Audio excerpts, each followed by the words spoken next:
लगे, हम नीचे गिर गए, बहुत लोग नीचे गिर गए, बहुत सारा भीड़ कंट्रोल नहीं हुआ। ऐसा हम उधर से भीड़ आई, स्नान करके इधर से जब भीड़ निकलने लगी और उधर से भीड़ ज्यादा हुई तो जो लोग सोए हुए भी थे, एक दो लोग के ऊपर अगर कोई चढ़ा होगा तो उसके बाद उसी में भगदड़ मची है।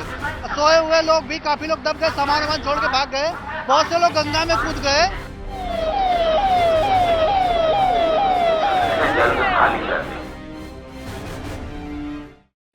कुछ नहीं, अचानक भीड़ आ गया, भीड़ में हम फंस गए, लोग धक्का मारने लगे, हम नीचे गिर गए, बहुत लोग नीचे गिर गए, बहुत सारा भीड़ कंट्रोल नहीं हुआ। ऐसा हम एक ऐसा गिरते रही।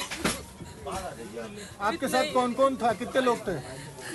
कितने लोग रहे होंगे? हम बहुत सारे 2 बस लेके आए हैं और हम एक ग्रुप करके आए थे 9 लोग। आपके बीच का भी कोई दब गया है कि धक्का मुक्का चला सर। तो कोई? अरे हम लोग संगम नहाने गए थे, 7 लोग थे, तो भीड़ का इतना दबाव पड़ा कि हम वहीं संगम में गिर गए, कपड़े हमारे सब भीग गए और गिरे जब तो 2-4 लोग हमारे ऊपर से निकल गए, तो जनता के लोगों ने हमको उठाया, फिर हम बाहर आए, धीरे धीरे अपना जो है यहाँ तक आए, दवा लिया।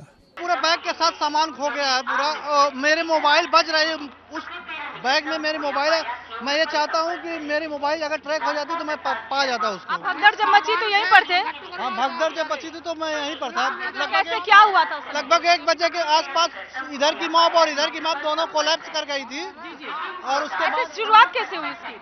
एक्चुअली भीड़ काफी 12 बजे के आसपास सभी लोग यहाँ पर, कुछ लोग ज्यादा मात्रा में सोए हुए थे और उधर से भीड़ आई, स्नान करके इधर से जब भीड़ निकलने लगी और उधर से भीड़ ज्यादा हुई तो जो लोग सोए हुए भी थे, एक दो लोग के ऊपर अगर कोई चढ़ा होगा तो उसके बाद उसी में भगदड़ मची है। सोए हुए लोग भी काफी लोग दब गए, सामान छोड़ के भाग गए, बहुत से लोग गंगा में कूद गए और उसके बाद कई लोग घायल भी हुए हैं और सामान छोड़ के सभी लोगों के सामानें बहुत खो गई है। जी मैम, इसको मैं ढूंढ रहा हूँ कि कोई मोबाइल निकल रहा है, कोई पैसा निकल रहा है, जो निकल रहा है हम लोग खोया पाया में जमा करते रहे।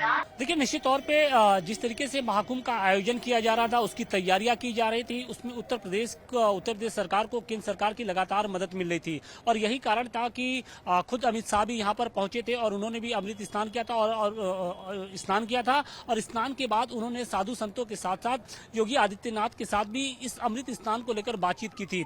लेकिन जिस तरीके से ये हादसा हुआ है वो बेहद दुखदायी है और इस हादसे के बाद अब आगे कोई स्थिति खराब ना हो, इसको लेकर जो सरकारें हैं वो लगातार तत्पर बनी हुई है। हालांकि देखिए, इन सब के बीच में हम आपको तस्वीरें दिखाने की कोशिश कर रहे हैं कि यहाँ पर अभी भी जो घायल लोग हैं उनके पहुंचने का सिलसिला जारी है। हर 10 मिनट पर एक एम्बुलेंस आ रहा है। देखिए, सामने आपको एक एम्बुलेंस आया है और यहाँ पर भी, इसमें भी एक जो घायल हैं वो इस वक्त यहाँ पर पहुंचे हैं। तो निश्चित तौर पे हादसे में जो घायल हैं उनकी संख्या लगातार बढ़ती जा रही है और बताया ये जा रहा है कि ये संख्या अब 50 के आसपास पहुंच चुकी है। सबसे बड़ी चुनौती यही है कि अब इस हादसे के बाद किस तरीके से अमृत स्नान को संपन्न कराया जाए। जो अखाड़े हैं उनके बीच में आम सहमति नहीं बन पा रही है कि क्या वो अखाड़े अमृत स्नान के लिए जाएंगे या नहीं जाएंगे। कुछ साधु संतों का कहना है कि हादसे को देखते हुए अमृत स्नान को रद्द कर देना चाहिए, जबकि कुछ लोग ये कह रहे हैं, जो साधु संत हैं, जो अखाड़ों के सचिव हैं, वो ये कह रहे हैं कि हम अमृत स्नान के लिए जाएंगे, बल्कि सादगीपूर्ण तरीके से जाएंगे। लेकिन बड़ी बात यह है कि जब संगम देखेंगे लाखों की संख्या में जब नागा साधु होंगे, इसके अलावा देश दुनिया के अलग अलग जो साधु संत वहां पर पहुंचेंगे, तो थोड़ी सी स्थिति जो आमतौर पे हम ऐसा देखने को भी मिलता है कि थोड़ी सी स्थिति पैनिक हो जाती है, क्योंकि एक जो पूरे रास्ते से जो साधु संत हैं, नागा साधु होते हैं, वो आमतौर पे थोड़ी सी भगदड़ की स्थिति आम दिनों में भी हो जाती है। लेकिन जब अब इस हादसे के बाद से जब साधु संत वहां पर पहुंचेंगे तो उनको संभाल पाना थोड़ी सी मुश्किल होगी और यही कारण है कि अभी भी अखाड़ों से और मेला प्रशासन के बीच में बातचीत हो रही है कि कौन सा वो रूट होगा जिससे जो अखाड़े हैं वो अपने अखाड़े से निकलकर संगम तट पर पहुंचेंगे और किस रास्ते से उनको लाना है, क्योंकि किस प्लांटून पुल से वो गंगा को पार करने के बाद वो संगम क्षेत्र में पहुंचेंगे। तो ये बड़ी चुनौती है और फिलहाल पूरा होमवर्क करने के बाद ही अब मुझे लगता है कि जो मेला प्रशासन है वो अमृत स्नान के लिए साधु संतों से आग्रह करेगा कि अब आप चलिए वहां पर अमृत स्नान करिए। तो इसको लेकर अभी मंथन चल रहा है। मौनी अमावस्या पर अमृत स्नान के पहले महाकुंभ क्षेत्र में एक बड़ा हादसा होता है। रात तकरीबन 2 बजे एक हादसा होता है, भगदड़ मचती है और देखते ही देखते 40 से अधिक जो लोग थे, श्रद्धालु थे, वो जख्मी हो जाते हैं और सभी घायलों को सेंट्रल हॉस्पिटल में भर्ती कराया गया है। फिलहाल हम आपको तस्वीरें दिखाने की कोशिश कर रहे हैं कि सेंट्रल हॉस्पिटल के बाहर कितनी संख्या में जो एम्बुलेंस है वो यहाँ पर खड़ी हैं, मुस्तैद हैं, क्योंकि यहाँ से जैसे ही उन्हें इस बात की इंफॉर्मेशन मिलती है कि कोई जख्मी महाकुंभ क्षेत्र में है, फौरन यहाँ से गाड़ियां जाती हैं, या तो वहां से लेके आती हैं या फिर यहाँ से लेने के लिए जाती हैं। तो निश्चित तौर पे जो हादसे में जो जख्मी लोग हैं उनकी जो संख्या बताई जा रही है वो 40 के आसपास है और इसके साथ ही जो मरने वालों का आंकड़ा है वो अब धीरे धीरे बढ़ता जा रहा है। फिलहाल जो ये आंकड़ा है वो लगभग 8 के आसपास पहुंच चुका है और माना यह जा रहा है कि ये आंकड़ा और बढ़ सकता है, क्योंकि जो परिजन यहाँ पर, जो जख्मी जो लोग यहाँ पर पहुंच रहे हैं उनमें से कुछ की हालत गंभीर बताई जा रही है। देखिए हमारे साथ कुछ ड्राइवर्स भी हैं, हमसे भी बात करने की कोशिश करेंगे। आप लोग किस तरीके से मदद कर रहे हैं, कितनी देर में वहां पर पहुंच रहे हैं और किस तरीके से लोगों को? हम लोगों को 10 मिनट लगता है पहुंचने आने में।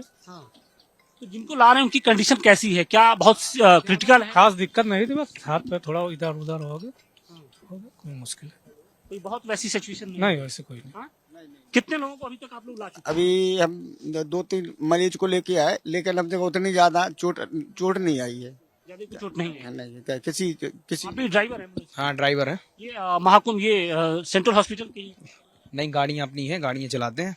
5 मिनट मुझे ले जाने में लगते हैं, 5 मिनट आने में लगते हैं। तो अभी आपने कितने जो घायल थे उनको यहाँ पर पहुँचाया है? हमने कम से कम 8-9 लोगों को घायल थे पहुंचाया, मैंने समय पे पहुंचा दिया, समय में उनका ट्रीटमेंट हो चुका है, अभी हालत सही है उनकी। अभी वहाँ पर कितने लोग घायल होंगे?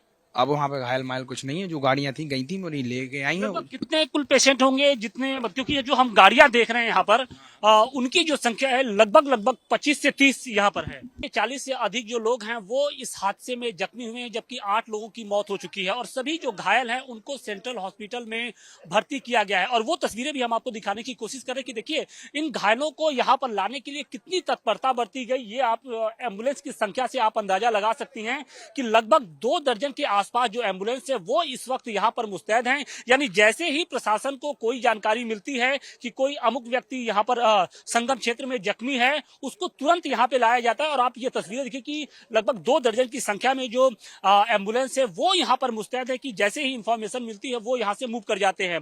फिलहाल यहाँ पर जो सिचुएशन है बिल्कुल अंडर कंट्रोल है। अधिकांश ऐसे लोग हैं जिनको यहाँ से अब या तो डिस्चार्ज कर दिया गया है या फिर उनको बिल्कुल उनको लगभग डिस्चार्ज कर दिया गया है और उसमें से बहुत से ऐसे लोग हैं कि जिनकी थोड़ी सी स्थिति नाजुक है तो उनको अभी यहाँ पर एडमिट किया गया है। लेकिन हालात बिल्कुल अब सामान्य बनते जा रहे हैं। अखाड़ों के जो स्नान का भी क्रम है वो शुरू हो सकता है, क्योंकि अखाड़ों से मेला प्रशासन के जो अधिकारी हैं वो लगातार बात कर रहे हैं, क्योंकि मौनी अमावस्या का जो स्नान होता है उसका बहुत महत्व होता है। और देश के जो सभी जो साधु संत होते हैं, लगभग सभी साधु संत होते हैं, वो इस दिन का खास इंतजार करते हैं। जो 13 अखाड़ों के जो लाखों की संख्या में जो नागा साधु हैं, जो महामंडलेश्वर हैं, आचार्य मंडलेश्वर हैं, ये सभी लोग पहुंचे हैं। तो आम राय, आम सहमति बनाई जा रही है